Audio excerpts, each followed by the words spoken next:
So this came out and look at that. Wow. Selamat datang and welcome to today's video where we're going to take the pickling method for eggplant or aubergine and take it a step harder and do a real test with it, which is basically air fried aubergines, and to see whether the pickling method really works to solve a common problem with frying or air frying aubergine that you need a huge amount of oil. So let's just get into it and go into it. So, got my aubergine sitting here. It's been about 10 minutes marinating in same solution as previously, which is about 10 grams of salt and a whole bunch of vinegar. I've tried my best because it's a small brinjal not to overdo on the vinegar, so yeah, it depends. As long as you can coat everything well, some were coated, some were less coated. You can see it by the browning. And you can easily compare the before and after between the two. So it's an easy way of knowing how well you managed to coat it. So yeah. And now what we're going to do now is we're just going to rinse it off by soaking in fresh water, similar to previous. I'm going to then squeeze it off, and that's it to prepare the aubergine. So we're just going to soak it out. And I'm just going to rinse out the marinade, for lack of a better word. So I'm just going to go, pour it out, and so you will just see that I'm just going to squeeze it after rinsing it enough, just squeezing out excess water. I'm putting on my board, although that board probably shouldn't. Yeah, as you can see, I'm just going to squeeze out the excess water.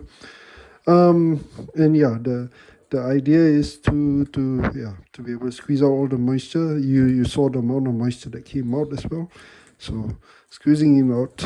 We're just going to come back to it. So I'm just going to do this and then we're going to come back. So I got my measurements a bit off. I tried to make as thick as I could, the batter for this, and you can see the ingredients list. I hope this is thick enough. I tried to make it thicker, but it came out a bit too thin. But basically, it's a 1-to-1 ratio of cornstarch with normal flour, and then I need some baking powder, which I'm looking for. So give me a second. Yes, and 1-to-1 ratio of I'm just going with that amount of baking powder.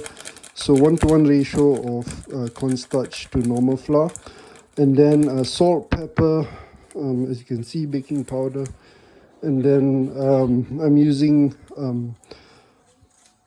grilled seaweed snack seasoning for the flavor. You can use anything you like, paprika, any kind of seasoning powder, MSG, and all that sauce. Yes, that will work. And basically, we're just going to coat it. I like I said, I would have ideally liked it to be a bit thicker. The key ratio here is for the oil, because this is going to air fryer, so I'm not probably going to spray it with oil as well, but we will see. If it needs, I will probably add oil. But yeah, we're just going with this, and I'm just going to top everything in, and we're just going to marinate everything. Then I'm just going to lay it out on the air fryer. But yeah, the key to watch here is the oil ratio. It needs a fair bit of oil. So yeah, because as I said, I probably will not be adding oil onto it, but we will see. I may just add up if it's too dry or too exposed, but I think this is okay.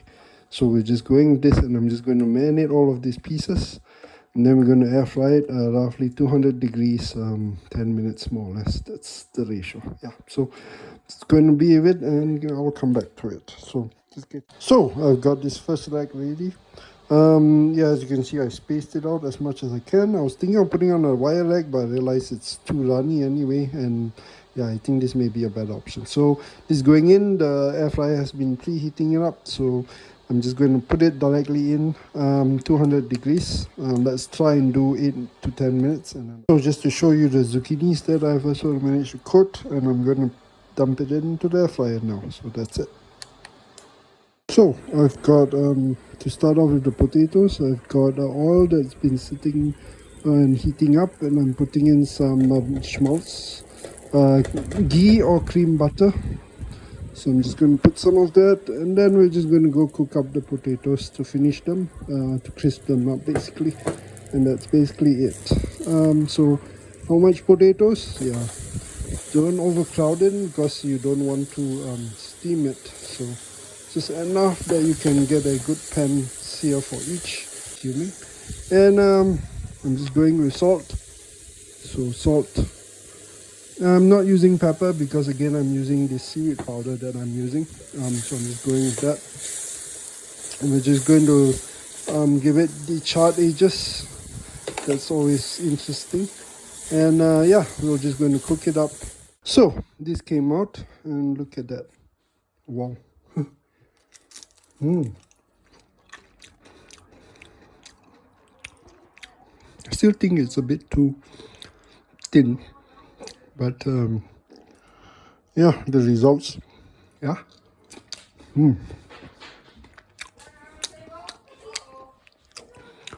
From my personal opinion, the batter is still a bit too thin, but yeah, it works. It's fine. Let's see what else we have. Yeah, I'm just going to start a new batch for this. So I'm all over the place. So I'm just going to put it on the plate, and I'm just going to start a new batch. And then let's come back to it.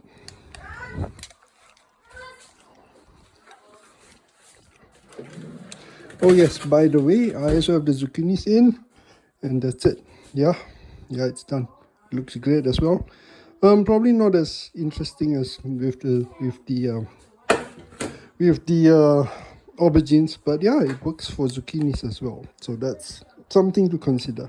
Let's move on and let's check out the potatoes now that I've been cooking in the meantime. Yep. Yes, and yeah, that's fine.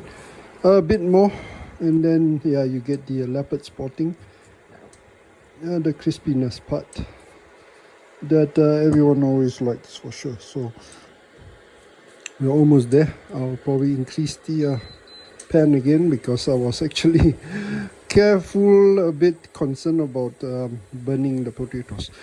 Just to mention, these potatoes were actually parboiled, so now it's really literally just putting a crust on it because they were parboiled. So I'm just going to flavor it. I've got salt already on, as you probably saw, and then I'm just going to put and use the seaweed powder to flavor it, and that's about it. And that's all it is. So we'll come back to it. Yeah, let's get to it.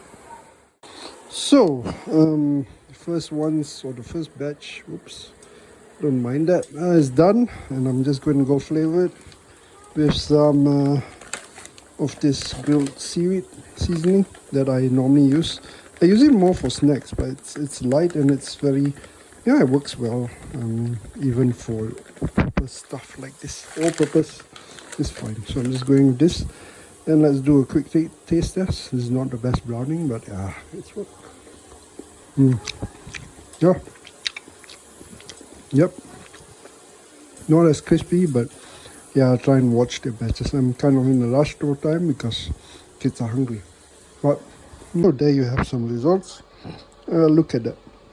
The zucchini is not so crispy, but this is fine. Yeah, it's obviously not fried, but yeah, as a substitute, it will work fine. Yeah, and that's all you're looking for basically. Yeah, so this works okay, and that's it. So let's go to the next batch, this one, and I'm just going to put this in and then start the final batch. I have to shout out though to the designer of this stove who put some stickers, and yeah, I basically managed to melt it. But yeah, it was probably my fault because I should have probably borne that in mind before I started cooking. But yeah, this one's more oil. Yeah, it's got cooling oil and water around, so don't mind that part. But yeah, I'm just going to cook up the last one. Same, yeah. And this is basically the last one. So let's conclude. I've got some that I let sit a bit too long, as you could probably see, but otherwise it's fine. And yeah, I'm just going to finish these ones up, and then I'm going to put everything back in for my previous plates, and then I'm going to sprinkle the seasoning once more. But I won't show you that because that's mainly done stuff. So, but yeah, that's generally all we're cooking today. Thanks for watching as always. Like, subscribe, comment, and share. And yeah, let's see what else we cook in the next one. But yeah, for today's experiment, definitely works. I would still go with a thicker batter. But yeah, thanks for watching as always. Jumpa lagi and jemput makan.